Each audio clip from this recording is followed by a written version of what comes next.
Ce livre que je tiens entre les mains, c'est l'un des rares livres français qui parle aussi bien de la vente B2B. Ce livre, c'est Start to Scale.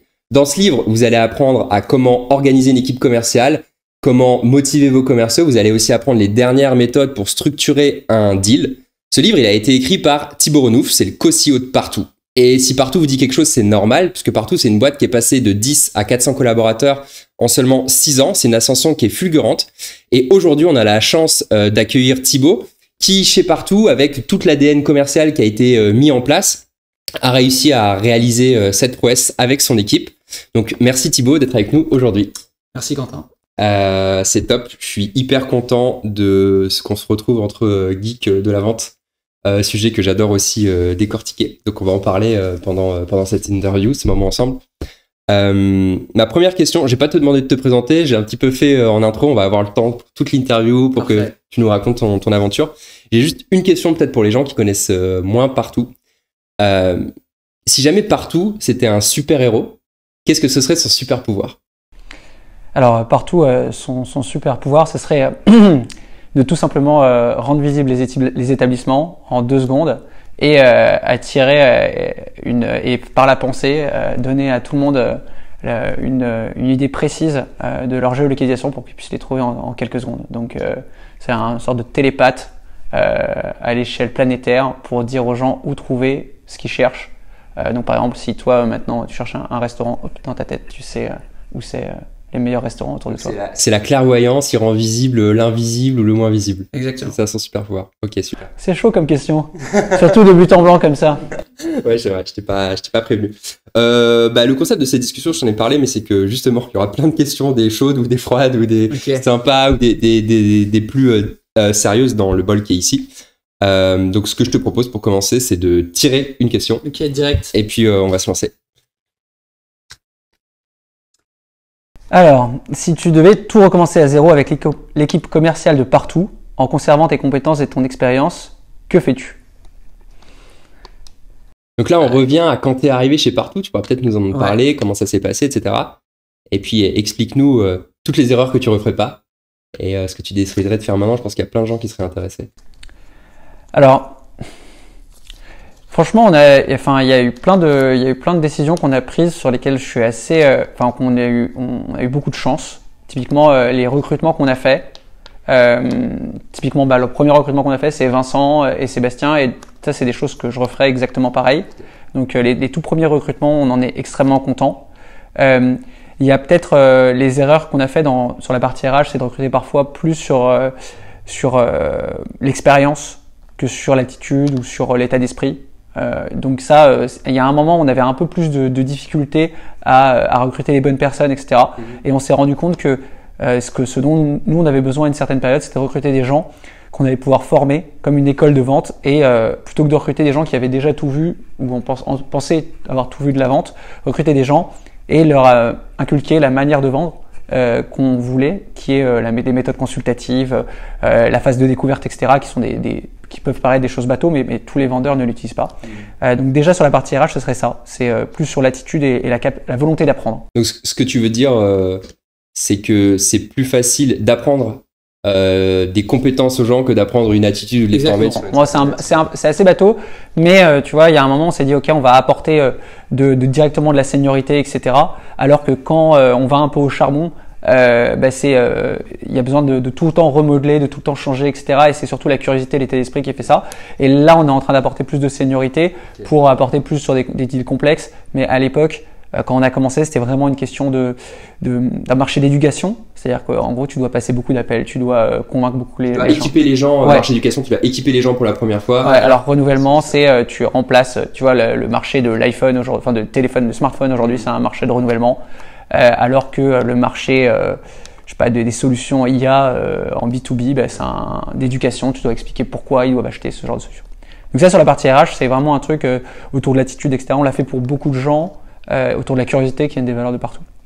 Donc pour les dirigeants, ça veut dire que vous devez réfléchir en priorité au type d'attitude, au type de personnes que vous voulez recruter. Et les compétences, c'est quelque chose que vous pourrez donner par la suite. C'est plus facile de donner les compétences que de transformer une attitude. Ça, c'est peut-être un premier type de recrutement. Je pense que le truc qu'on s'est dit, c'est finalement ceux qui ont le plus eu de succès en vente chez Partout, c'est ceux qui avaient un mindset de conquérant, un peu à la conquête du marché, qui partaient, qui disaient ok, j'y vais.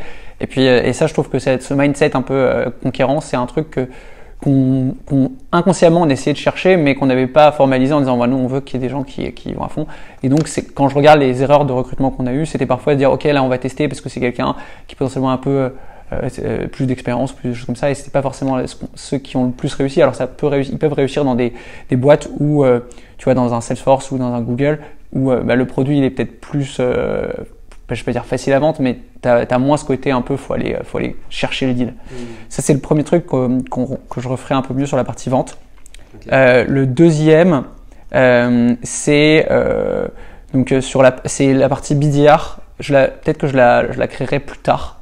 Nous, on a créé quand même les BDR assez tôt. Tu peux rappeler peut-être pour ceux qui ne savent pas ce que c'est un BDR. Les gens, alors quand on fait de la vente complexe, on a tendance à vouloir segmenter très vite entre trois pôles. Le premier pôle, c'est le pôle qui va chercher des opportunités, des M1, donc des premiers meetings, premiers rendez-vous. Cette équipe, c'est l'équipe BDR ou SDR, après il y a des distinctions, mais c'est l'équipe qui va créer des rendez-vous, ouvrir des rendez-vous. Typiquement, c'est les gens qui font du call, etc., exactement, qui envoient des emails. Ceux-là, leur objectif, c'est avoir des meetings, des nouveaux rendez-vous. Ouais. Une fois que le meeting il a été booké, donc il y a un meeting dans l'agenda, on va le donner à ce qu'on appelle des accounts exécutifs qui, eux, vont être en charge de closer le deal, c'est-à-dire ils vont faire la phase de découverte, la négociation, la présentation du produit, etc., jusqu'à la signature du contrat, ce qu'on appelle le closing. Ouais. Et une fois que tu as fait ça, tu as une troisième type de commerciaux qui arrivent, qui vont là être sur les ventes additionnelles, qu'on appelle en anglais upsell ou cross-sell. Upsell, c'est plus de licences, cross-sell, c'est plus de produits. Et eux, ils vont être en charge d'augmenter la valeur, enfin le montant que payent les clients existants. Et chez Partout, on a assez tôt créé une équipe BDR et une account exécutive. Ce qu'on a voulu faire… À partir de combien de personnes? Tu te souviens? 35, 30.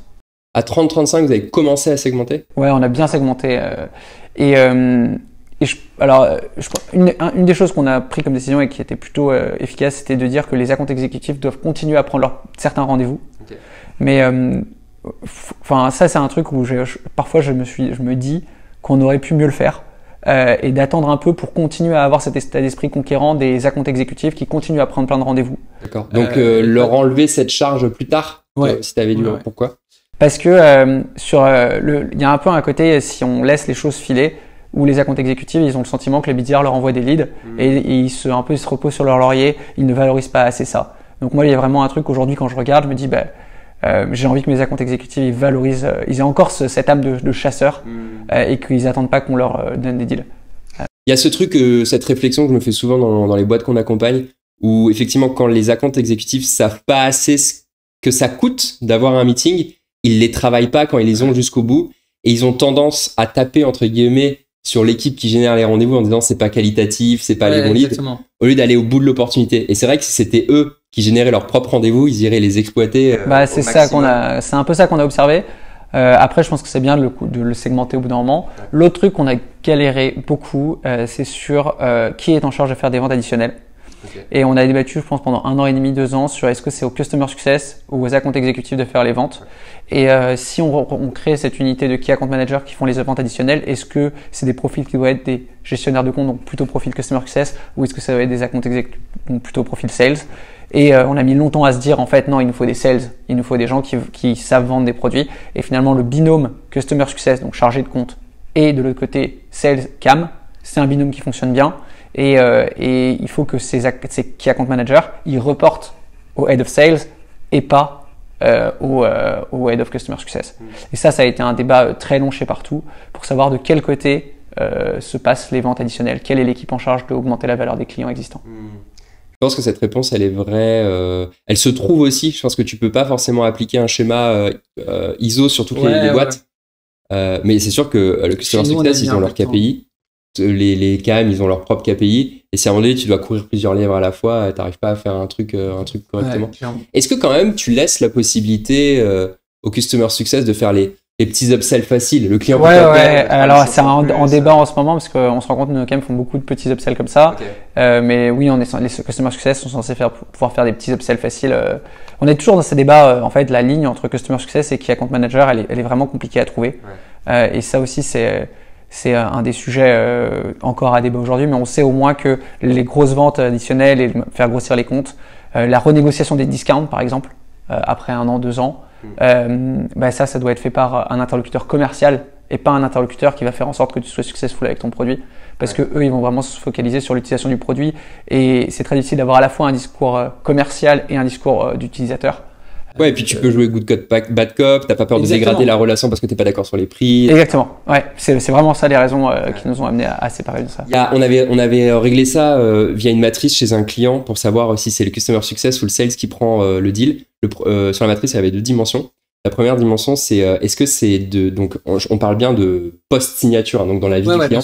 Est-ce que c'est inbound ou outbound, le sujet de sales à faire? Okay. Est-ce que c'est au-dessus d'un certain montant, donc on va dire grosse vente ou petite vente? D'accord, c'est une bonne manière de faire. Ce qui veut dire que t'es customer success, il devrait lire ton livre aussi. Mais exactement.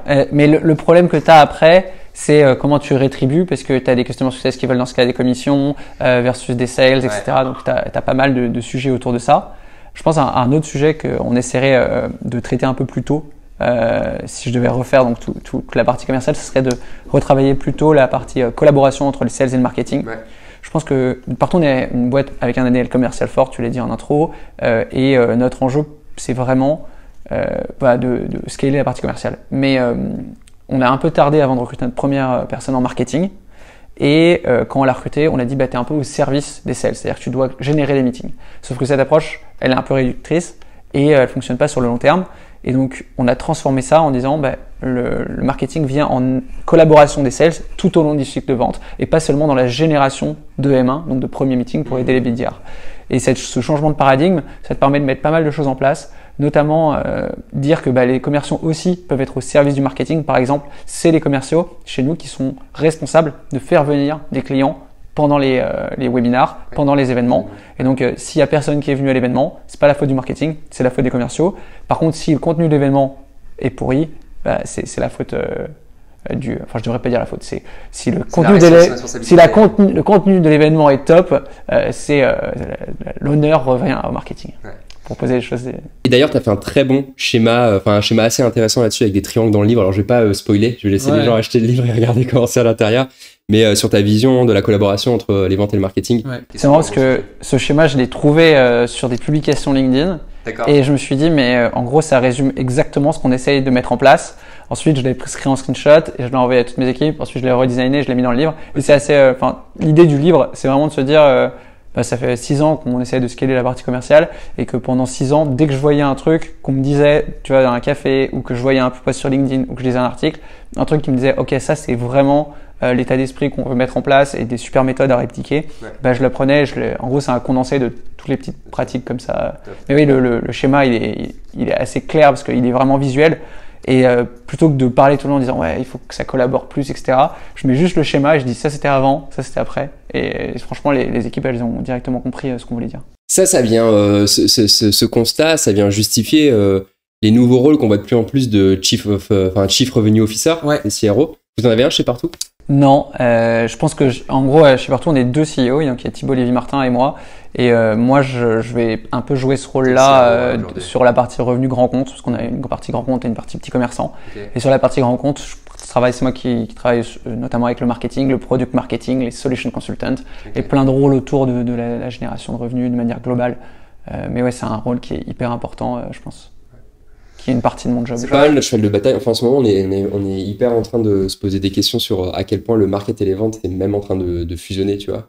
Parce qu'il y a des méthodes, tu vois, un truc bête, mais LinkedIn, communiquer sur LinkedIn pour faire des ventes B2B. À la base, c'est une stratégie B2C, qui est une stratégie marketing. Aujourd'hui, c'est une stratégie sales. T'apprends à tes sales. D'ailleurs, tu le disais, t'apprends à tes sales à faire des trucs, à faire des posts LinkedIn pour générer du revenu et tout. Je crois que c'est la head of BDR de Content Square, je sais plus comment elle s'appelle, qui m'avait discuté, qui m'avait dit qu'il donnait des cours de social selling.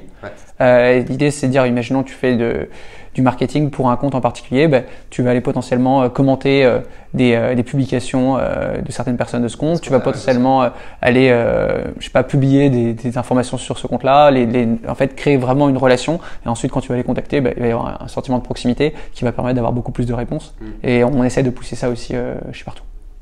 Tu veux tirer un autre site? Alors, la question c'est inbound ou outbound? Alors, c'est une bonne question. Donc, il y a plusieurs choses. Nous, historiquement, Partout, on est très outbound. On a fait toute notre croissance sur de l'outbound. Donc, ce qui a fait on est monté jusqu'à 4 millions de revenus en pure outbound, sans marketing, sans aucun lead qui rentrait. Et donc, notre enjeu, c'était call d'email, call LinkedIn, voilà, passer les standards, etc. C'est quoi, en 2 mots, la séquence d'événements? On pourra pas tous l'appliquer tel quel, mais... ça va être, imaginons je veux te prospecter. J'ajoute tous tes collègues, 4-5 de tes collègues. Ensuite, j'envoie... Sur LinkedIn, ça, quand tu parles de... Ouais, sur LinkedIn.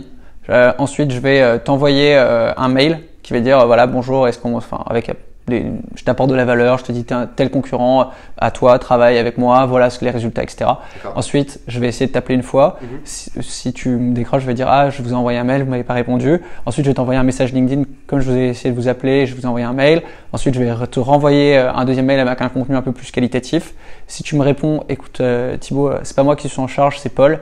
Je vais te dire bonjour Paul, Quentin m'a conseillé de vous contacter dans le cadre de ce projet. Et en fait, je vais jouer avec à la fois différentes manières d'accrocher, différents contenus. Il faut que chaque mail apporte de la valeur. Donc, soit je vais essayer de t'inviter à un webinar, soit je vais t'envoyer un livre blanc, soit je vais te donner des statistiques, soit je vais te donner des axes d'amélioration. Tous les mails, le but, c'est d'apporter de la valeur. C'est un peu le truc de pay it forward, essayer de donner de la valeur au début. Et ensuite, je vais un peu faire le ping-pong en essayant de passer potentiellement le standard, en disant voilà, je voudrais parler à Quentin. Quentin, comment? Clac. Ensuite, je vais potentiellement mettre 2 numéros à la fin du standard pour essayer d'obtenir le numéro de quelqu'un d'autre. Je vais dire est-ce que je pensais tomber sur la ligne de Quentin. Ça, on le faisait beaucoup avant. Maintenant, on passe dans une deuxième phase où on fait un autre truc un peu inbound, ce qu'on appelle outbound to inbound. Et donc, en gros, notre vision, c'est d'essayer quand on te prospecte, c'est d'essayer de t'emmener dans notre écosystème et dans notre univers. Donc, par exemple, quand je te rajoute sur LinkedIn, mon enjeu, c'est potentiellement que tu vois mes publications. Si je t'envoie un mail, mon enjeu, c'est de te faire venir à un de nos webinars. Si je te fais, ou à un de nos événements physiques. Tu t'inscris à la newsletter et tu rentres dans la machine marketing, quoi. Ouais, donc mon enjeu, c'est vraiment d'utiliser la force commerciale pour sortir et pour ensuite ramener les gens dans l'écosystème en leur apportant un maximum de valeur, par exemple en leur disant voilà, vous êtes numéro 5 de notre panel de concurrents sur ce sujet-là, les meilleurs avis, ceux qui ont les meilleurs avis, ceux qui ont la meilleure présence en ligne, etc. Ok. Et c'est marrant que tu dis ça parce que du coup, très outbound, mais on vous voit beaucoup sur LinkedIn. Et LinkedIn, alors c'est pas que un canal inbound, mais c'est surtout un canal inbound.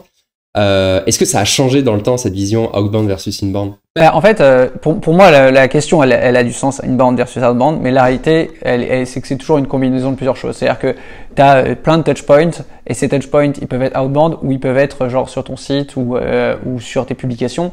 Et donc, les gens qui nous répondent, souvent, ils ont vu nos contenus, ils nous disent ça fait 4 ans que je regarde vos contenus et que ça m'intéresse. Parfois, on a des prospects qui travaillent avec des concurrents qui nous disent mais en fait, tout ce que j'ai appris sur le truc, c'est vous qui me l'avez envoyé ou que j'ai vu. Donc, tu as un côté un peu visibilité qui est un complément de l'outbound. Et on travaille aussi beaucoup sur du marketing automation. En gros, on envoie des mails automatisés avec des séquences, avec chaque fois un contenu.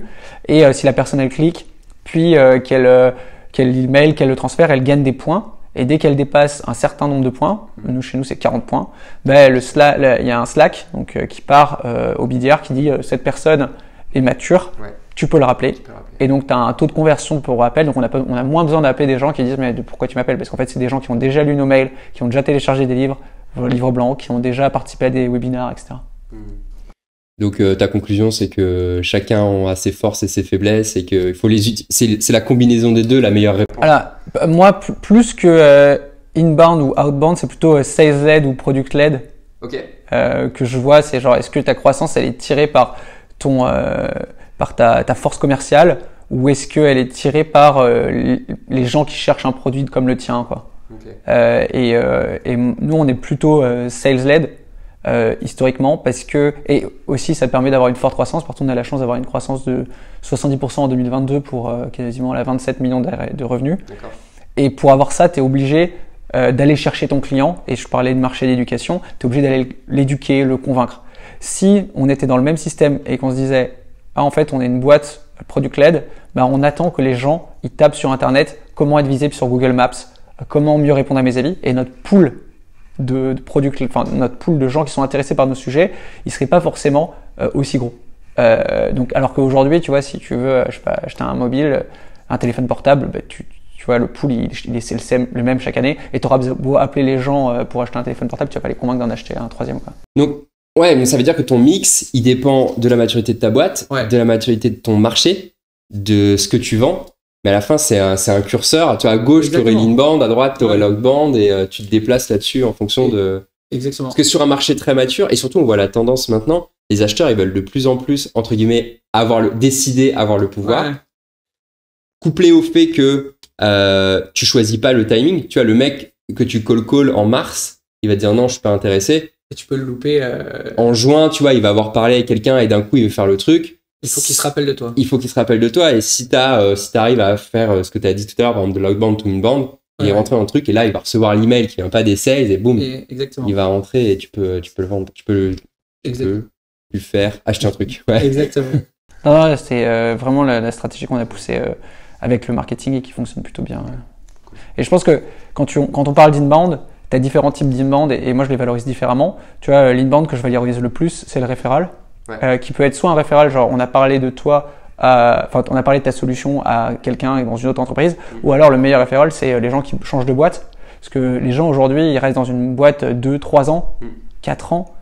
Chez Facebook, c'est 1 an et demi. Donc si tu as réussi à vendre une solution à quelqu'un qui ensuite a adoré ta solution, s'il change de boîte, bah, tu as un deal potentiellement tous les 1 an et demi, 2 ans, 3 ans avec cette même personne. Donc le référal de la même personne, ça c'est un truc qu'on a de plus en plus et qu'on valorise énormément. L'inbound qui vient de l'ADS, nous on fait très très peu d'ADS sur la partie grand compte. Enfin, on fait quasiment pas d'ADS sur la partie grand compte. Et on va moins le valoriser parce que c'est plus des trucs que tu payes et tu as un taux de conversion qui est plus faible. Pour finir sur ce sujet du coup, est-ce que tu as une méthode à nous donner pour générer du referral, pour provoquer le referral? Bah, tout simplement, alors nous ce qu'on a c'est typiquement quand tu dis cette personne elle a quitté l'entreprise, on va directement, je crois 3 mois plus tard, avoir un Slack qui dit cette personne qui était client a changé d'entreprise, regarde dans quelle entreprise elle est sur LinkedIn et recontacte-la. Non, c'est des workflows. D'accord. Sur Salesforce. D'accord. En fait, à chaque fois, je pense que quand tu mets en place une machine de vente, tu as plein de petits workflows qui vont te permettre d'améliorer la manière dont tu automatises certains trucs, tu vois. Et parmi ceux-là, on s'est dit, nos meilleurs prescripteurs, c'est ceux qui étaient anciennement clients. Et donc, dès qu'il y en a un qui change de job, on va mettre un workflow qui dit que 3 mois plus tard, il faut regarder. Ça, c'est Salesforce qui le voit ou c'est un Sales qui doit le mettre? Ah non, en gros, tu dis left de compagnie.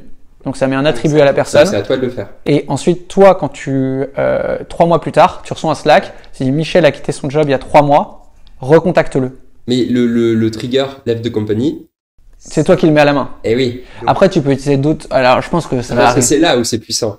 C'est quand le matin, tu te réveilles et tu vois la liste de tous les mecs qui ont changé de boîte sur LinkedIn et qui étaient tes clients. Ouais, mais tu vois, moi, quand la personne, elle met left de compagnie, je veux que mes sales, moi, je pose toujours la question, vous êtes dans quelle entreprise? Et directement après, il me dit, je vais chez telle boîte et d'ailleurs, elle a les points de vente. Et ensuite, enfin, tu vois, je trouve que le côté, la personne qui met left de compagnie, ça le pousse à réfléchir au truc, etc. Je trouve qu'il y a un biais dans la vente, on veut tout automatiser parfois. Okay. Et moi, je préfère automatiser les rappels, mais pas automatiser les actions. Oui. Donc ça, c'est un truc, mais bon, je sais que de plus en plus, tout le monde veut automatiser les actions. Par exemple, l'action que je veux pas automatiser, que j'essaie de pas trop automatiser, c'est l'enrichissement de contacts dans Salesforce. On s'est rendu compte que si on enrichissait des contacts, ils étaient 4 fois moins contactés que la personne qui rajoutait elle-même un contact depuis LinkedIn. Ça, c'est une stat de chez vous? Ouais. C'est génial. Donc ça veut dire que, imaginons, je te vois sur LinkedIn, je te rajoute à Salesforce, j'ai 4 fois plus de chances de te contacter que si toi, tu as été rajouté par notre équipe grosse qui fait de l'enregistrement de contacts. Ouais. Et donc, par exemple, ce qu'on veut automatiser, c'est potentiellement des rappels ou des workflows. Mais par contre, certaines actions, comme moi, regarder ton profil, t'ajouter et te rajouter dans ma base, si je le fais, ensuite je vais penser à toi, je vais avoir ton image, je vais ton engagement en tant que commercial est plus fort. Ouais. Donc c'est très difficile de faire le juste milieu. Tout le monde dit qu'il faut tout automatiser, mais en même temps l'aspect humain il est indispensable en commerce. Et tu vois la manière dont tu appelles quelqu'un quand tu l'as vu sur LinkedIn, tu vois sa photo, tu as regardé son profil, tu l'as en tête, quand tu l'appelles tu peux dire des choses. Enfin il y a vraiment on peut pas tout automatiser. Enfin après c'est peut-être un truc de. Ouais non, faut choisir les bonnes choses. Et en ce moment c'est un petit peu l'excitation avec l'intelligence artificielle parce que comme il y a plein de possibilités, on a envie de l'utiliser pour tout. Ouais. Alors que c'est pas utile pour tout. La question c'est de trouver les 2-3 trucs qui maintenant vont avoir de la valeur, quoi. On tire un autre papier. Yes. Qu'est-ce que tu ne t'es jamais permis de dire à un client prospect, mais que tu avais franchement envie de lui dire? Alors il y a des cas qui sont un peu embêtants et qui sont les cas où je vois qu'un prospect il joue avec un commercial. Ok. Et ça, il joue avec les nerfs, il dit oui, il dit non, il fait tourner en boric, etc. En faisant exprès? Ouais, en technique de négociation. Ah, technique de négo, ok. Et parfois, quand tu es un jeune commercial, et moi ça m'est déjà arrivé d'être dans cette situation, en fait ça te rend fou et il parle mal, etc. Donc tu as ce côté, un prospect ou un client, il y a des fois où je me suis pas permis de leur dire, d'autres fois où je me suis permis de leur dire, mais on a déjà eu des cas où des clients parlent mal à des customer success ou des prospects, ou des sales. Et je pense que c'est quelque chose qui est dans notre devoir de leur dire en mode là vous allez trop loin. Ça c'est un cas je pense qui est un peu difficile en tant que manager parce que un prospect c'est un peu roi et il y a des choses que les prospects peuvent faire dans l'attitude et je parle même pas des choses comme la misogynie ou des choses comme ça. Mais ouais il y a des moments faut qu'on franchisse le pas et leur dire là non en fait stop on veut même plus faire de deal avec toi. Il y a ce truc là qui je pense c'est des cas un peu embêtants. Okay. Qu'on n'ose pas dire à un client prospect et qu'on lui dit parfois et qu'il faudrait tout le temps lui dire. Et qu'est-ce qu'on s'est jamais permis de dire à un client prospect mais que tu avais franchement envie de lui dire? J'ai pas trop de ok, non, écoute, c'était pour... Il y a des anecdotes parfois. Et tirons un autre papier.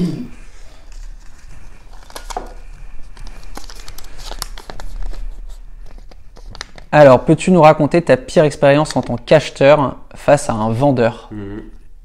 C'est bien aussi, je trouve, d'inverser les rôles. Parfois, des expériences bêtes, hein. Tu vas dans un magasin, tu vas acheter une machine à laver, je sais pas. Ouais. Puis, quand t'es sales, t'as une déformation professionnelle, t'observes les autres commerciaux. Est-ce que toi, t'as déjà subi, entre guillemets, ou bénéficié, mais du travail d'un bon ou d'un moins bon commercial, à ton sens? Alors, ça, c'est un truc, c'est un biais en tant que dirigeant. J'ai envie qu'on aille directement, directement au cœur des choses assez rapidement. Okay. Et je pense que les gens, normalement, quand on me parle, on voit que j'ai envie d'aller directement au sujet et qu'on tourne pas autour du pot. Et il y a parfois une expérience que j'aime pas moi avoir en tant qu'acheteur, c'est 1 heure de présentation pour tourner autour de la problématique, mais de manière très très large. Et ça, moi, ça me rend fou parce qu'à la fin, au bout d'1 heure, on a parlé par exemple, je sais pas, quelqu'un qui veut une solution de RH, on va parler du marché de l'emploi pendant 1 heure en disant voilà les gens ils ont besoin de ça, etc. Et à la fin j'ai toujours pas eu je sais pas exactement ce que la boîte fait, et ça c'est je pense le truc qui me rend fou. Okay. En fait je pense qu'il y a des profils qui ont besoin d'avoir un peu la big picture, etc. Et d'autres qui ont pas beaucoup de temps et qui ont besoin en pas trop de temps savoir exactement ce que fait le produit, ce que ça va apporter et de pas avoir besoin de faire 10 meetings de réunion. Donc pour éviter que les commerciaux, des gens qui nous regardent, refassent la même erreur, ce que tu leur conseillerais, c'est de bien faire attention à qui ils parlent et leurs préférences, de surtout pas hésiter à adapter, couper quand il faut. En fait, je pense qu'il y a, en fonction du niveau de la personne dans la boîte, et je dis pas ça parce que je considère, c'est juste qu'il y a des gens qui pourront avoir un meeting. Tu vois, si moi, si par exemple on veut prendre une solution RH, moi je vais pouvoir avoir un meeting pour écouter la personne, et je vais pas pouvoir en avoir 4. Par contre, la personne qui va choisir l'outil qu'elle va utiliser au quotidien, elle a besoin d'avoir ces 4 meetings. Donc ça veut pas dire que tous tes meetings, il faut les faire en une fois, résumer tout, mais qu'il y a certaines personnes, quand tu les as en meeting, il faut leur donner la majorité de ce que tu as à leur dire, parce que potentiellement, quand on choisit des outils par exemple, c'est un peu compliqué de faire les 5 meetings du process de vente quand tu es dirigeant. Et parfois, c'est ce que je dis un peu quand je viens sur des meetings de l'autre côté, en tant que sales, je vais un peu bourrin, on n'a qu'1 heure, et j'y vais tout, et le sales dit mais attends, mais là t'as tout lâché que ça. Je fais ouais, mais il y avait telle personne, et cette personne on la reverra jamais. Donc ce qu'elle gardera, c'est vraiment 7 heures qu'on a passé ensemble, et en fait après ces gens ils sortent complètement, et il n'y a plus de deuxième chance. Ok. Et si moi je suis ce commercial, on recommence l'expérience, tu vas acheter ta machine à laver, Et dans la discussion, je te demande ce que tu attends de cette discussion. Est-ce que tu vas me dire exactement ce que tu en attends et qui va me permettre de faire ça? Mais même souvent quand on commence par des slides en disant voilà le marché de l'emploi, etc., je dis attendez, il faut pas passer directement à votre outil parce que je sais pas, je sais en ce moment qu'il y a des difficultés à recruter ou enfin nous dans notre cas, si je commence et que je dis bon voilà en fait vous savez les gens maintenant ils cherchent via Google Maps et ils vont plus sur les sites internet, ben, je sais que cette phase elle est indispensable si la personne elle sait pas ce que c'est Google Maps. Et puis il y a des gens, bah, on n'a pas besoin de leur dire, ou s'ils ont rencontré 4 fois le truc qui est horrible, c'est que tu rencontres 4 acteurs différents et ils passent tous un quart d'heure, une demi-heure de leur meeting à t'expliquer le contexte de pourquoi cette solution est intéressante. Et c'est vraiment un truc de, je comprends et je le pousse l'utilité de faire une intro parce que si tu la fais pas et que la personne elle a pas compris, ben en fait tout ton deal est mort. Par contre, quand on est par exemple dans des appels d'offres, ben, tu peux espérer que tout un peu l'intro, si tu es le 4e à passer, ben, les grands enjeux de ton business, ils ont un peu été déblayés par les précédents et donc passer plus de temps à expliquer pourquoi toi, tu as quelque chose de différent à proposer par rapport aux problématiques que la personne connaît parce qu'elle a passé déjà 4 heures en réunion avant, quoi. Ouais, ok. Je pense qu'il y a aussi une responsabilité c'est un peu le sens de ma question, c'est qu'il y a aussi une responsabilité de la part des prospects à dire les choses. Et je pense qu'il y en a beaucoup qui vivent une frustration dont ils sont eux-mêmes victimes parce qu'il suffirait qu'ils disent aux commerciaux bon bah passe cette partie. Ouais, mais je pense qu'il y a plein de gens qui le disent pas. Ou alors des gens, en fait, la manière dont les personnes le disent, c'est d'être sur leur portable ou de pas être écouté.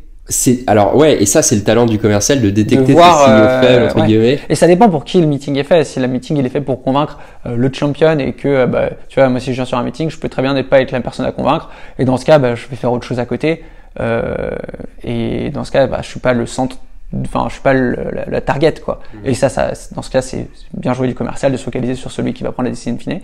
Mais de l'autre côté, je pense que c'est important de bien voir les signaux faibles de la personne qui t'écoute pas trop. Je sais pas, en entretien où t'as jamais eu un commercial qui avait des réflexes ou qui t'a fait une pépite dont tu peux parler?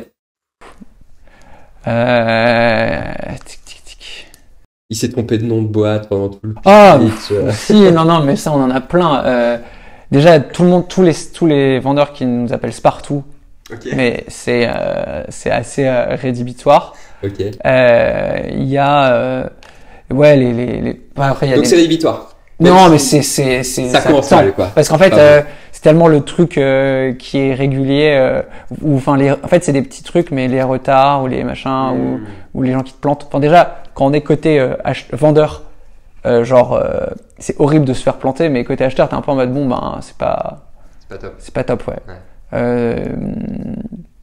Après, nous, je pense qu'on est plutôt des acheteurs relous. Donc nous, on est très, enfin, tu vois, ça nous arrive souvent de faire beaucoup de négo, parce qu'on est historiquement autofinancé. Donc comme on est vendeur B2B, bah, on baissait les prix de notre côté en tant qu'acheteur. Je pense qu'on est aussi des acheteurs un peu relous, quoi. Ouais. Mais après, quand on travaille avec la personne et le fournisseur, faut pas faire peur à tes futurs fournisseurs. On publie sur LinkedIn les bonnes pros. Enfin, tu vois, on est plutôt le client engagé qui ensuite est hyper promoteur. T'as ce type de client qui est très très très chiant pendant la phase de vente, mais une fois que tu l'as closé et qu'il est convaincu, si ça se passe bien, il te le redonne au centuple, tu vois. Et t'as les autres clients, tu sens pendant la phase qu'ils sont chiants et tu sais que ça va être tout le temps comme ça, quoi. Et c'est parfois difficile de distinguer l'un de l'autre quand même. Ben, s'il y en a un qui pinaille sur des détails de fonctionnalité, tu sais que ça va être quelqu'un de chiant sur le long terme. S'il y en a un qui t'essaie de te tordre le bras sur le prix, c'est pas forcément qu'il sera chiant sur le reste. Tu vois, s'il comprend la valeur, mais il dit ah mais machin et qu'il essaie de te tordre le bras, tu sais que potentiellement une fois que c'est signé, tu peux avoir un truc bien. Cool, on change de papier. 2-3 conseils pour tous les dirigeants ou commerciaux qui veulent se mettre à publier sur LinkedIn. Il paraît pas, t'es un grand pro de LinkedIn, je crois que t'as fait 4 millions de vues l'année dernière. Voilà, ouais, non, mais j'aime pas trop le côté grand pro de LinkedIn, mais oui, j'aime bien publier. T'as du succès en tout cas sur LinkedIn, je pense que ça vous rapporte du business. Ouais. Chez nous, beaucoup de gens qui viennent nous voir pour parler de ce sujet. Et donc je pense qu'il y a des dirigeants aujourd'hui qui sont ravis d'avoir tes tips, parce que toi aussi en fait t'es dirigeant, donc tu sais jongler entre ton job du quotidien et poster sur LinkedIn, qui peut être vu comme quelque chose de chronophage.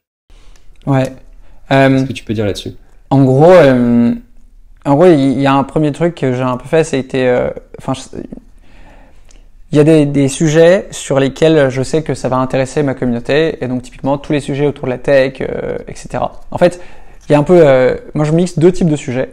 Tous les sujets tech, par exemple là LinkedIn vient de changer et de faire des posts où tu peux avoir de l'IA qui t'aide. Ça c'est un sujet tech qui est un peu large et qui va intéresser tout le monde, ou des grosses nouveautés sur Apple, sur le Tap to Pay. Et ça va permettre d'avoir de la grosse visibilité, 150 000 impressions, des milliers de likes, etc. Et en fait, ils rentrent ensuite dans la machine de l'algorithme de LinkedIn. Et ensuite, je vais leur mettre entre ça des articles ou des choses en lien avec partout, soit RH, soit business. Et en fait, ce qui fonctionne, c'est je mets des articles qui sont pour le reach et je mets des articles qui sont pour la conversion business. Donc, le reach, c'est le fait de toucher beaucoup de monde. Ouais. Et donc, par exemple, si je fais un post sur le Tap to Pay, c'est le fait de pouvoir payer avec ta carte directement que le terminal de paiement, ça soit un portable. Ça, je sais que ça va intéresser plein de retailers qui sont ma cible. Et je sais qu'il y en a plein qui vont commenter, qui vont liker, qui vont se poser des questions, etc. Sauf que c'est très loin de notre business. Par contre, ensuite, une fois qu'ils ont liké, ils vont avoir de grandes chances de revoir les posts que je vais faire par la suite. Et après, ces posts, ils vont être plus ou moins business. Donc ça, c'est le premier gros truc. C'est le fameux top of the funnel, middle of the funnel. Ouais. Je sais qu'il y a des sujets très larges pour attirer du monde, et puis après, tu vas parler de ce que toi, tu fais de temps en temps. Exactement. Donc mixer les uns les autres. Le deuxième conseil, c'est que moi, en fait, si tu passes du temps sur LinkedIn, il faut que ton feed il soit clean. Donc moi, tous les posts que j'aime pas, je dis je ne plus voir ça, ne plus voir ça, ne plus voir ça. Parce que des autres personnes qui publient. Parce qu'en fait, moi, je m'inspire beaucoup de ce que les gens publient. Et tu veux que t'inspires quelque chose. En gros, je sélectionne la qualité. Mon feed de LinkedIn, c'est un feed que j'ai construit moi-même. D'accord. Et c'est tous les articles, c'est que des articles que j'aime bien. Il y a des gens que je suis qui ont, je sais pas, très peu de likes, très peu de visibilité, mais c'est incroyable les contenus qu'ils postent et j'aime beaucoup les lire, etc. Donc en fait, j'utilise LinkedIn comme source d'information, comme source de veille et aussi comme source d'inspiration pour mes prochains posts. Et ensuite, j'ai pris l'habitude d'écrire sur mon portable dès que j'ai un peu de temps. Donc je prends pas de temps, au bureau pour écrire des posts LinkedIn, j'ai jamais fait ça. Par contre, sur mon portable, j'ai plein de posts qui sont déjà prévus, des idées un peu de trucs qui m'intéressent. Et après, je peux publier sur des choses qui me tiennent à cœur. Là, il y a la levée de Shine de 2 milliards qui est un peu scandaleuse, sur lequel j'avais envie de publier. J'ai déjà publié là, il y a Lucien Georgelin, je sais pas si tu as vu, qui est une marque de Nutella bio qui est en quasi faillite, et une marque que j'aime bien, donc j'ai publié dessus. D'accord. Et ça a été partagé 30 fois parce que c'est des sujets, c'est dans le sud-ouest, des gars qui font un entrepreneur qui a genre 75 ans et qui a monté une boîte bio locale, etc. Et je trouvais ça stylé. Ou une pièce de théâtre. Donc t'as aussi des trucs un peu perso. Celui qui veut se lancer, le dirigeant qui veut se lancer, qui a jamais fait de post LinkedIn, qu'est-ce que tu as envie de lui dire? Le premier truc, c'est de se lancer. C'est-à-dire, c'est un peu le truc d'Orelsan, c'est si tu veux filmer, t'as juste besoin d'un truc qui filme. Si tu veux poster, t'as juste besoin d'un clavier, quoi. Donc le premier truc que je ferais, c'est j'essaierai de poster directement et de prendre des feedbacks de gens sans prendre trop de risques. Je pense que les gens qui prennent des risques, c'est ceux qui utilisent des méthodes qui sont un peu fake, tu vois, qui vont directement mettre partout va fermer, puis tu laisses 15 points d'un truc. En fait, on va déménager. Et ça, c'est des trucs. Le premier truc que je fais. Le discours que tu es en train d'avoir, c'est est-ce que tu as une stratégie solide, est-ce que tu utilises des petits hacks pour grappiller. Moi, je pense que le truc de base, c'est de faire des posts sur des choses qui t'en sont arrivées, un peu de l'actualité. Tu postes un truc ou alors féliciter les gens, ça marche vachement bien, parce que finalement. Moi, je poste aussi pour mettre en avant certaines personnes de partout pour lesquelles je considère qu'ils ont apporté un gros truc ou qu'ils ont fait quelque chose hyper bien. Et je vais écrire des textes un peu courts, mais pour mettre en avant une action du marketing ou un deal qu'on a signé, etc. Donc moi, je commencerais, si j'étais dirigeant, je commencerais par féliciter quelques actions qu'ont fait certaines personnes de mes équipes, et je ferai potentiellement des posts sur des actualités de mon écosystème. Déjà, commencer par ces deux choses, c'est un peu la base.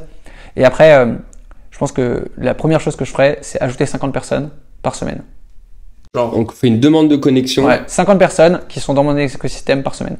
Et ce serait des prospects clients potentiels ou pas forcément? Ouais. D'accord. Tu ajoutes 50 personnes par semaine pour te créer, en fait, pour choisir ton audience. Ouais.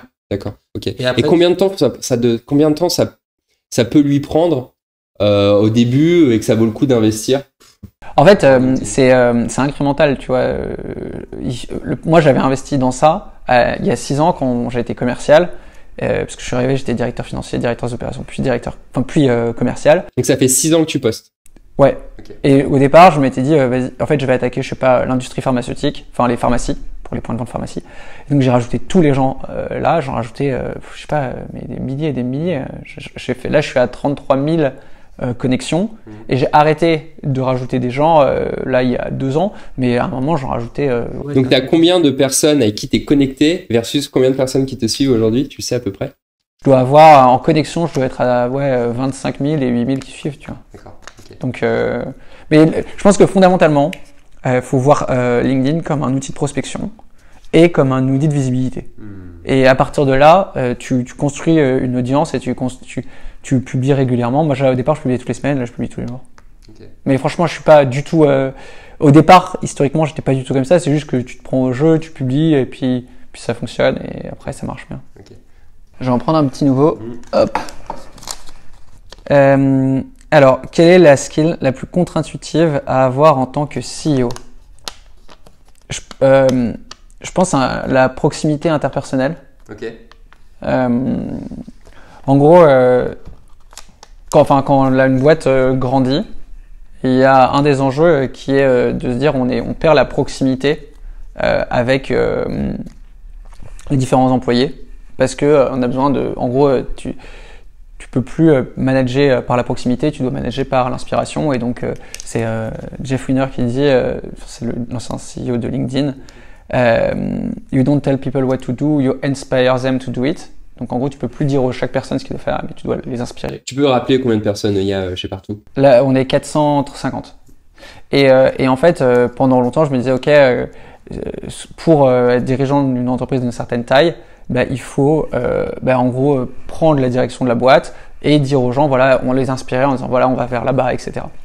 Et je pense que ce qui est difficile et ce qui est parfois contre-intuitif, c'est de vachement s'enraciner dans les trucs hyper concrets et les trucs et les personnes et avoir de la proximité pour que les gens puissent te dire des choses ou que tu ne pourrais pas avoir accès si tu étais focus sur uniquement ta vision, etc. Donc garder la proximité avec les gens et conserver des personnes avec qui tu t'entends bien qui pourront te dire là attends en fait tu t'en rends pas compte mais il y a ce sujet là qui est mouvant et que tu vois pas parce qu'en fait tu parles que au COMEX, au board et t'es un peu déraciné des problèmes de la vie du quotidien. Et ça dans le concret quoi, parce que c'est-à-dire l'exemple c'est tu pourrais être capable d'aller voir un commercial en train de faire une réunion et parler avec lui de tel point de la réunion, etc. En fait aller vachement dans les trucs très concrets, tu vois, des trucs tout bêtes mais genre moi je fais parfois je pense que les gens hallucinent un peu chez Partout que je fais des trucs que les gens me disent mais pourquoi tu fais ça, genre je colle des cadres dans les bureaux pour qu'il y ait des photos des employés pour créer un environnement qui n'est pas un hôpital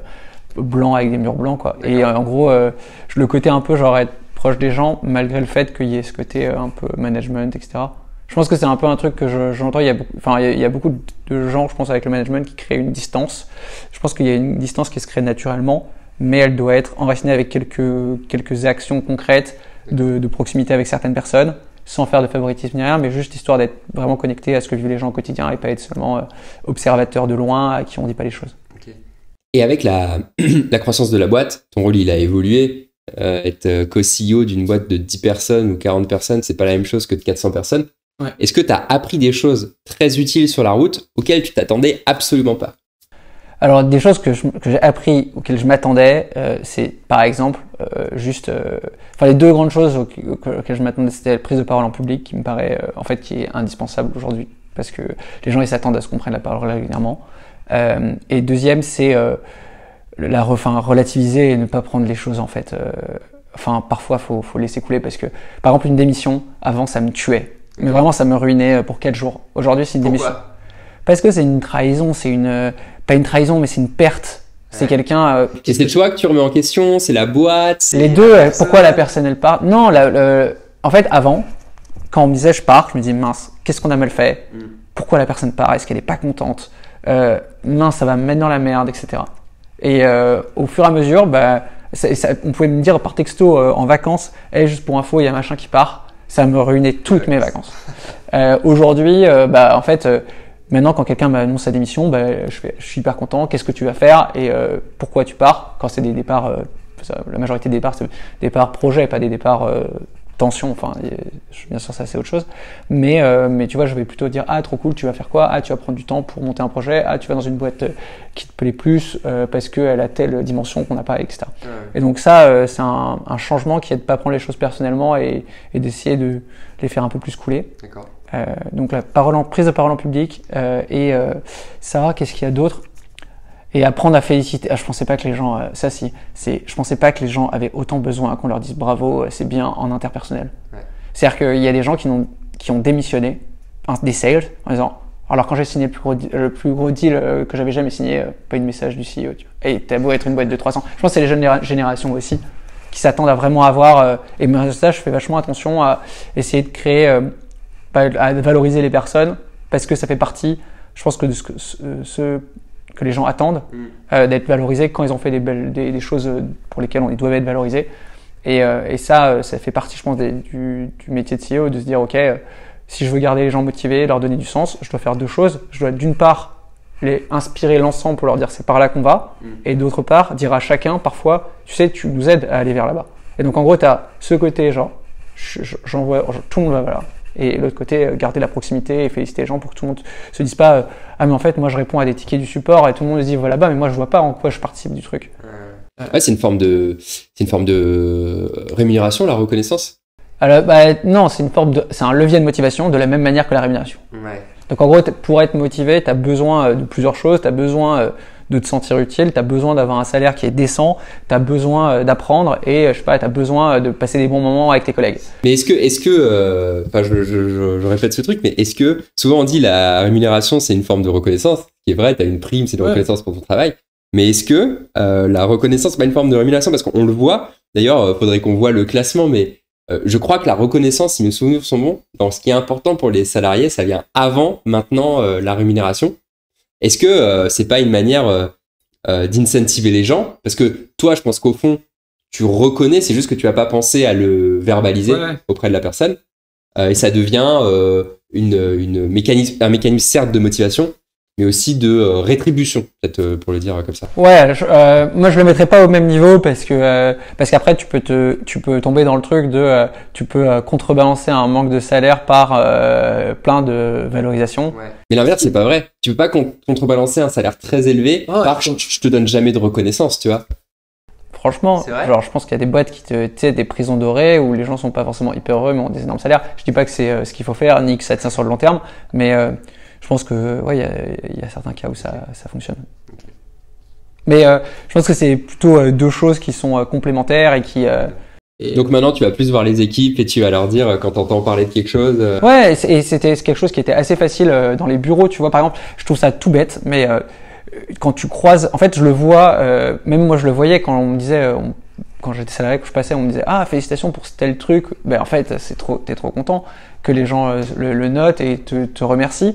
Et juste ça, avant qu'on était tous en présentiel, c'était hyper facile. Je croisais un sales, je savais qu'il avait signé, je disais ah putain bien joué pour ton deal machin, et je savais que la personne elle était contente. Et ça pouvait être moi ou n'importe quel autre employé d'ailleurs qui faisait ce retour, ça faisait plaisir quoi. Et je pense que ça fait partie des devoirs du CEO parce que forcément la voix est peut-être porte un peu plus de par le poste quoi. Ok, donc plus dire les choses. Alors,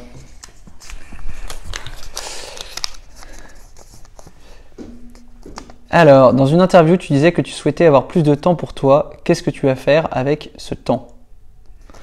J'ai vu qu'il y avait une interview où tu disais ouais, j'aimerais maintenant, voilà, 2022 apparemment, le début de l'année a été hyper intense. Ouais. Et tu disais il y a un truc à optimiser, c'est le temps. Qu'est-ce que tu vas faire avec ce temps? Alors il y a plein de choses, typiquement c'est de passer du temps avec des gens qu'on aime, et typiquement passer du temps un peu plus avec ma famille, passer plus de temps avec ma femme, passer plus de temps avec même mes amis, etc. Il y a un de ces aspects qui est important pour moi, lire aussi. Okay. J'ai assez peu de temps pour lire et je trouve T'écris des livres, mais je sais pas. Ouais, non mais il y a ça. Aussi, avant je peignais beaucoup, donc. Ok, génial. Tu peignais quoi? Je faisais la peinture à l'huile, mais c'était. J'en faisais beaucoup, mais il y a 10 ans, quoi. Retour à la peinture. Ouais, j'aime bien la peinture, j'aime bien la photographie, j'aime bien la vidéo, j'aime bien la musique. Donc, tu vois, typiquement, ça me ferait marrer d'être vidéaste. Génial. Ou bruitiste. Bruitiste? Enfin, enregistrer des bruits et faire des sons avec. Ça me ferait, c'est des skills que j'ai Ah, pas. je connaissais pas ça. Ouais, enfin faire des musiques électro avec des sons. Ouais. Ça me ferait. Des sons de la vie de tous les jours, par exemple? Alors, tu peux enregistrer des sons de la vie de tous les jours et en faire des musiques électro. Tu vois, Paul Kalkbrenner, c'est un DJ, il a enregistré le train, par exemple.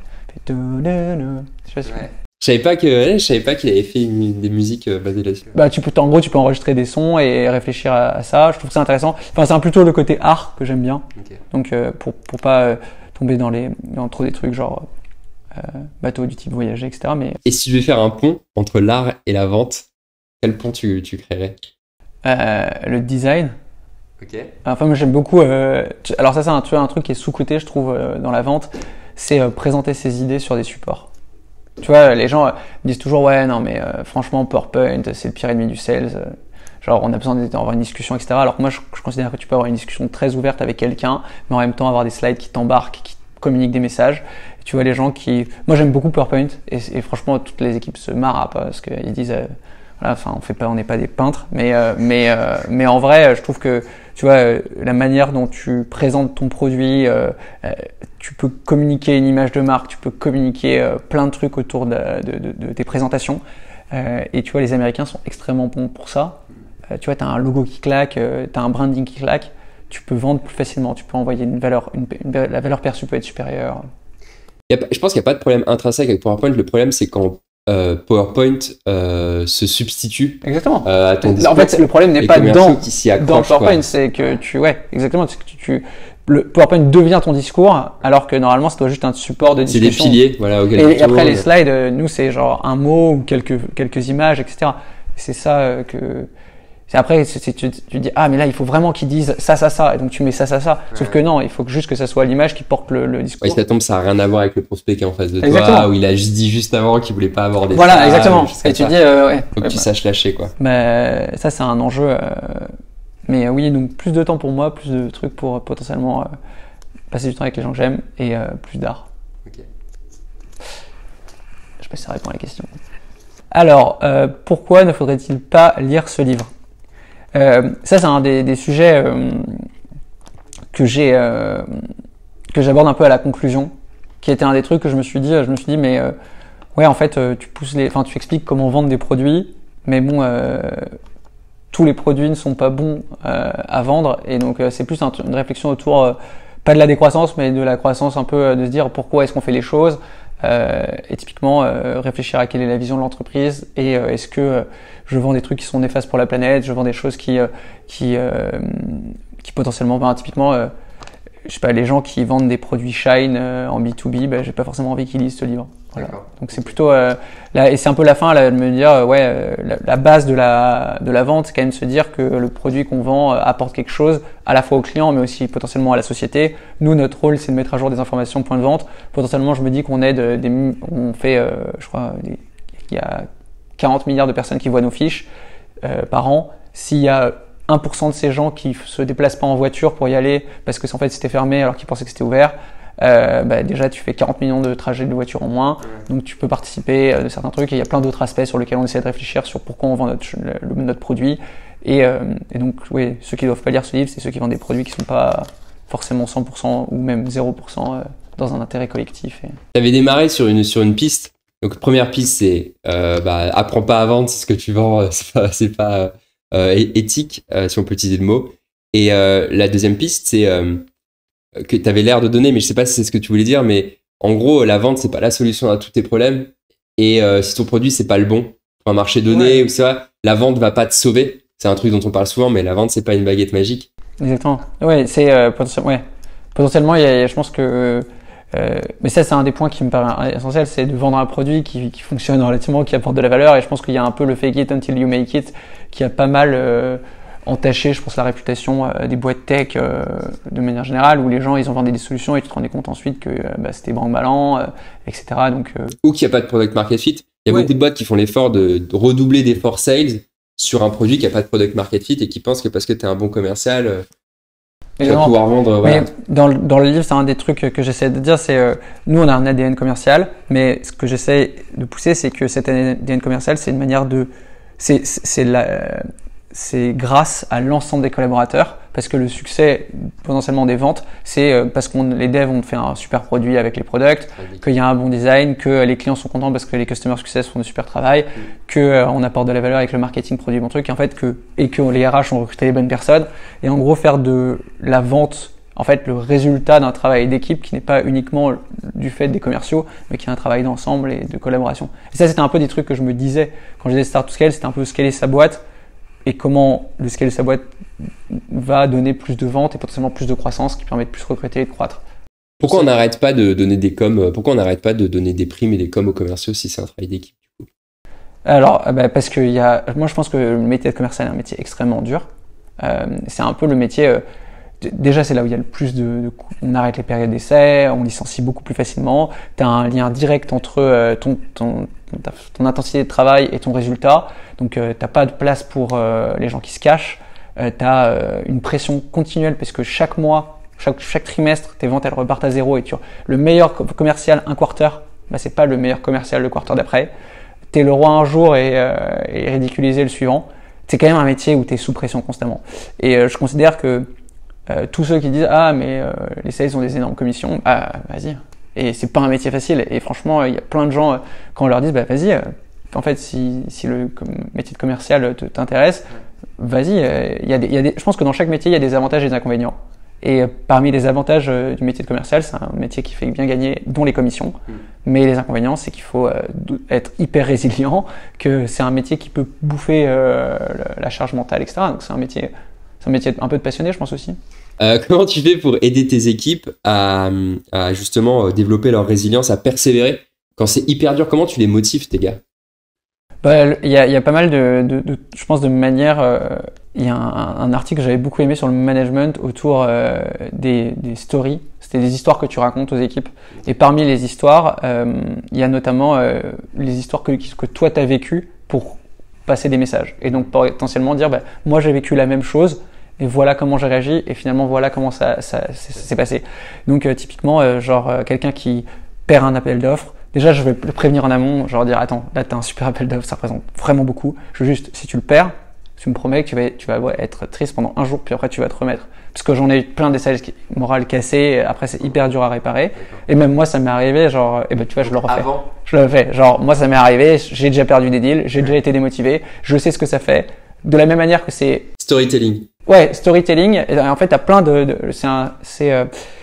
c'est un article qui s'appelle The Story That Every Leader Should Be Able to Tell ou quelque chose comme ça. Et en gros, ils expliquent les différentes histoires que tu racontes parce que le storytelling en entreprise c'est hyper important.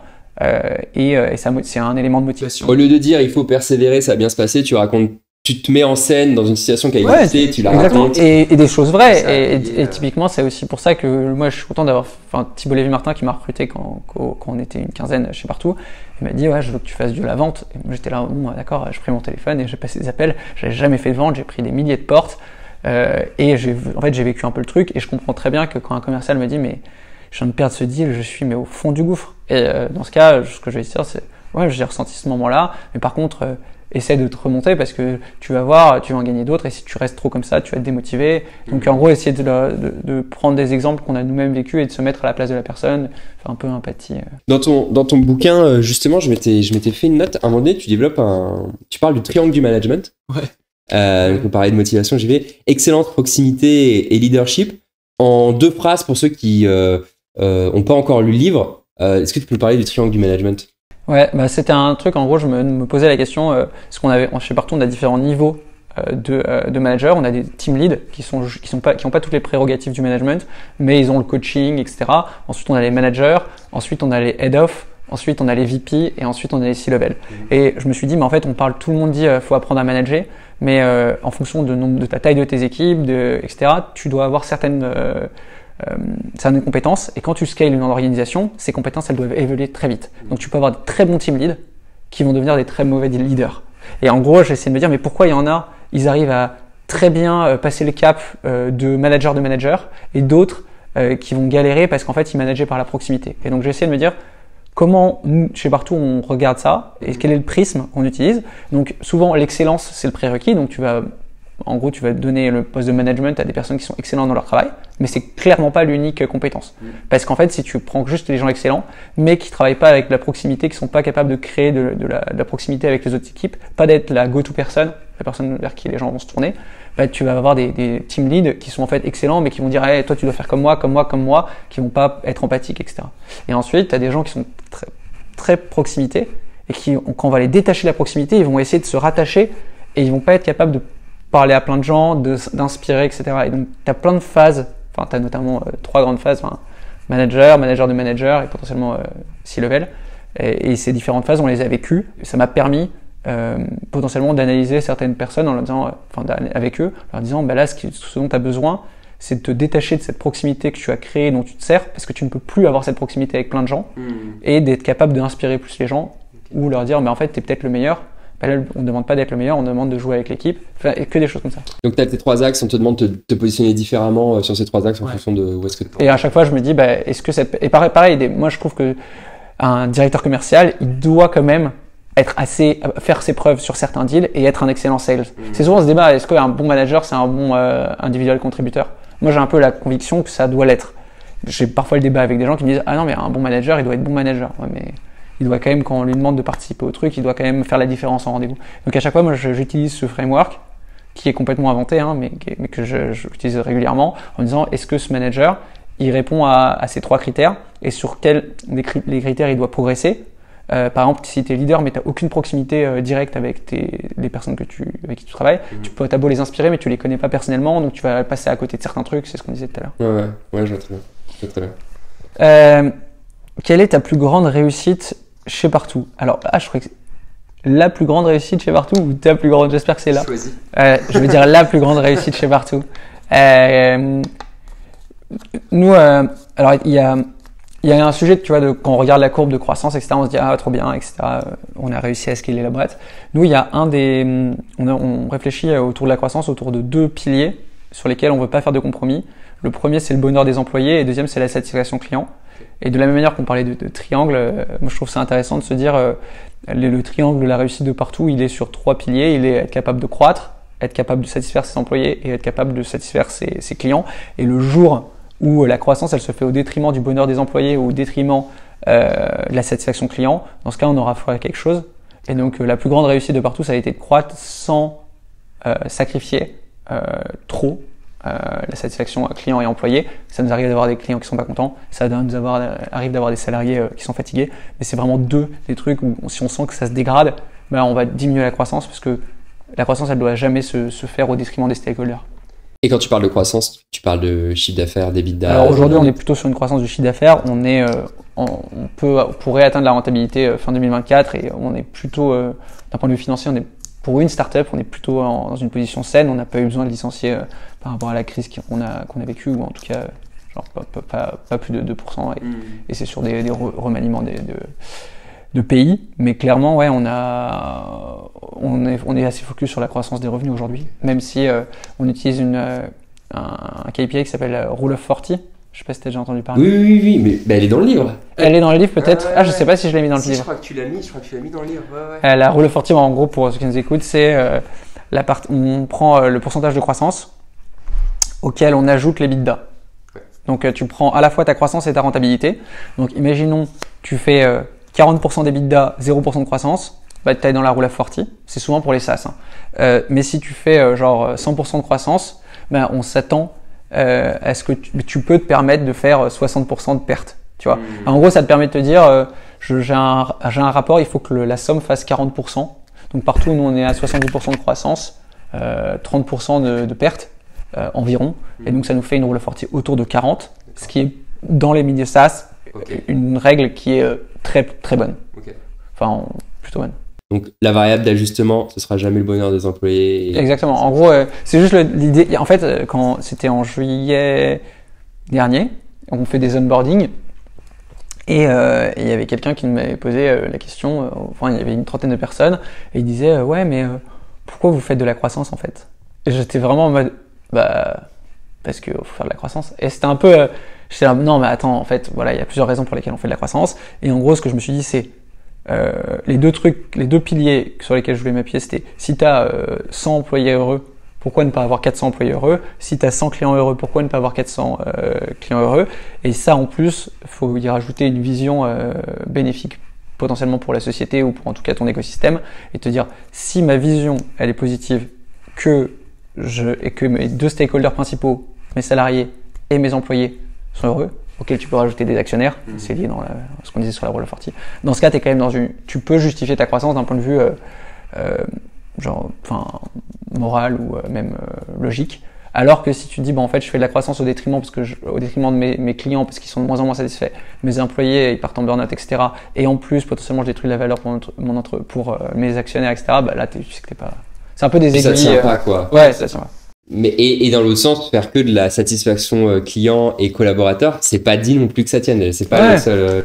Surtout si t'es pas rentable, c'est vrai. Mais c'est vrai que c'était un peu une question. Parce qu'il y a de plus en plus de gens qui parlent de décroissance, etc. Et quand toi, tu es là, écrire un bouquin sur comment vendre plus dans des modèles qui aujourd'hui montrent certaines limites sur le modèle entrepreneurial, des scale-up, etc., où tu sens qu'il y a quand même beaucoup plus de burn-out, des excès, des licenciements massifs, etc. Tu te dis, comment je réconcilie volonté de pas faire trop n'importe quoi et d'avoir un impact positif avec un truc qui s'appelle Start to Scale, comment faire de la croissance plus quoi. Ouais. Après tu peux voir comment vendre plus, tu peux le voir comment faire plus de ventes en valeur absolue, mais tu peux aussi le voir comment faire plus de ventes en valeur relative. C'est-à-dire que quand tu joues 5 deals, tu vas en gagner 4 alors qu'en vente en gagner 2. Et en fait, tu passes le même temps, t'es pas obligé de te dire on va bosser 10 fois plus. Non, bien sûr. C'est pas. Parce que ta variable, finalement, pour moi, dans ce bouquin, la variable sur laquelle tu as le plus d'impact, c'est l'efficacité. C'est l'efficacité, c'est le rendement commercial. Ouais. Parce que tout le monde sait que à rendement égal, tu travailles plus, à plus de résultats que si tu travailles moins, quoi. Ouais, mais même tu pourrais te dire, est-ce que tu as envie d'augmenter l'efficacité et de vendre plus? Enfin, tu vois, c'est des questions. Et vendre plus, c'est exactement ce que tu disais, c'est déployer plus ta proposition de valeur. Exactement. Donc si le super pouvoir de partout, c'est rendre visible l'invisible, vendre plus, c'est rendre plus de choses. Exactement, mais tu vois, si tu vends, je sais pas, des produits en plastique ou des, tu vois, c'est juste ça un peu l'idée derrière. Donc il y a le sens derrière aussi. On se fait le dernier. Hop. Alors, quel est ton secret ultime de productivité? Très important, la productivité. Alors, pour gagner du temps. Ouais. Je pense que le truc qui a un peu changé, mais c'est un peu, je sais pas, c'est très bas de réflexion, mais moi, c'est le portable. En gros, avant, je pense pendant tout mon début de carrière, je répondais jamais à n'importe quel mail par portable. Okay. Tu vois, il y a des gens, avant, tu as un client très important qui t'écrit, tu vas dire, rien, je vais me poser sur un ordi, je vais lui répondre un truc propre et tout. Aujourd'hui, je me dis, c'est la réactivité à tout qui fait que, tu vois, si quelqu'un, dans une boucle de 70 mails, personne, top management, je peux me chauffer et mettre, une réponse par texto, pas texto, par email, mais sur portable. Et aussi, à chaque fois que j'ai quelque chose à faire, alors c'est un truc hyper bizarre, et Thibaut, mon associé, se moque trop de moi, c'est que moi, je screenshot tous les trucs que je dois faire. Et donc mes photos sur mon portable, c'est ma to-do. Parce que quand je reçois un WhatsApp, quand je reçois un message Facebook, quand je reçois un LinkedIn, un Slack, quand je vois un post sur Insta ou n'importe quoi, tout ce qui me donne des idées, je screenshot. Et ça me prend pas de temps parce que sur le portable, tu peux cliquer des côtés. Et après, ça me fait ma to-do que je réorganise. Et tu vois, ça me permet ensuite de prendre toute ma to-do sur mon portable et de me dire, ok, il y a des choses que je peux faire dans le bus, dans le train, à n'importe quel moment, et d'autres que je dois faire sur un ordi parce que j'ai besoin d'être posé et d'avoir du temps. Et donc en gros, je segmente toutes mes tâches entre ce que je peux faire sur mobile en déplacement et ce que je peux pas faire sur mobile. D'accord. Et alors ça a un effet pervers qui est que c'est assez rare de me voir dans les transports à rien faire, ou tu vois, à marcher, quand je marche, j'ai toujours mon portable. Donc c'est hyper pratique sur plein d'aspects. Un peu piégeant parce que justement ça me laisse pas beaucoup de temps pour lire ou pour t'as un côté un peu productif qui pousse un peu à la... Okay. Et est-ce que t'as d'autres tips dans la manière dont t'organises ta semaine, ou des outils que tu utilises, ou des choses qui ont peut-être du travail que t'as arrêté de faire, des tâches que t'as éliminées pour être plus productif? Non, je pense que le gros hack de productivité quand on est une entreprise qui est assez large, c'est la capacité à déléguer. Et c'est pas un acte de productivité en soi, c'est un acte de délégation. Et je pense que ça, c'est vraiment une compétence un peu sous-cotée. T'as tout de suite réussi à le faire au début de partout. Il faut accepter le fait que ce soit pas forcément fait comme quoi. Non, j'ai beaucoup de mal à ça. En fait, j'essaie de me dire qu'est-ce que tu penses, Thibaut, et après je me suis dit non, mais qu'est-ce que pensent les gens. Et donc ce que je pense, c'est que j'ai tout de suite réussi à le faire, et je pense que les gens ne pensent pas du tout que j'ai réussi à le faire très vite. En fait, j'ai un peu ce truc, donc j'arrive à déléguer, mais si jamais ça va pas assez vite, je vais venir, et donc les gens ils savent que si je reviens sur la tâche que j'ai déléguée, souvent c'est un peu chiant. Je vais un peu être direct.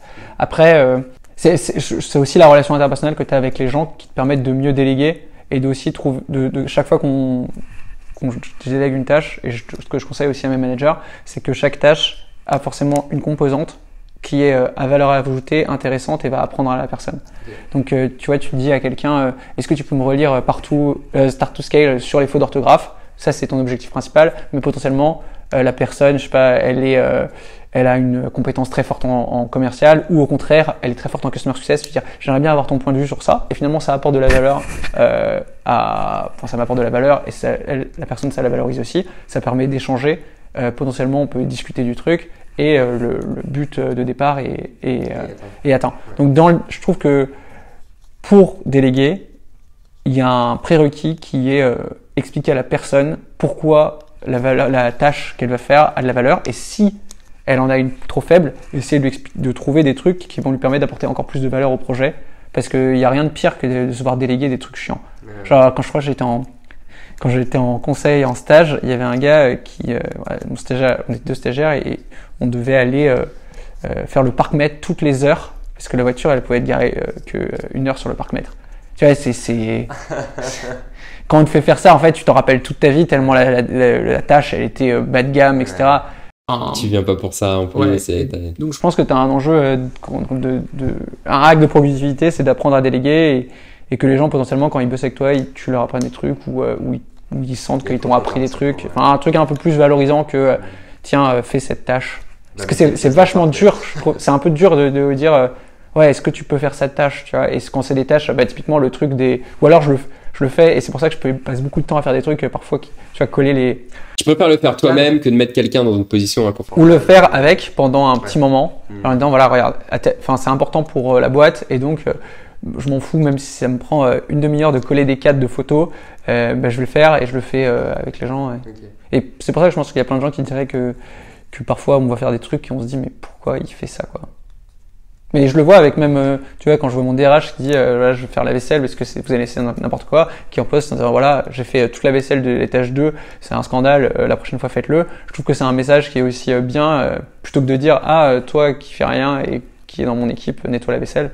Ça va le monde de dire regardez, je vous envoie un message qui est un peu plus puissant que juste. L'exemplarité aussi, quoi. Ouais. C'est un moyen de manager. Pour les gens qui veulent lire ton livre et pour leur donner envie, pour qu'ils comprennent, comment tu résumerais les grands enseignements du livre en 2-3 phrases?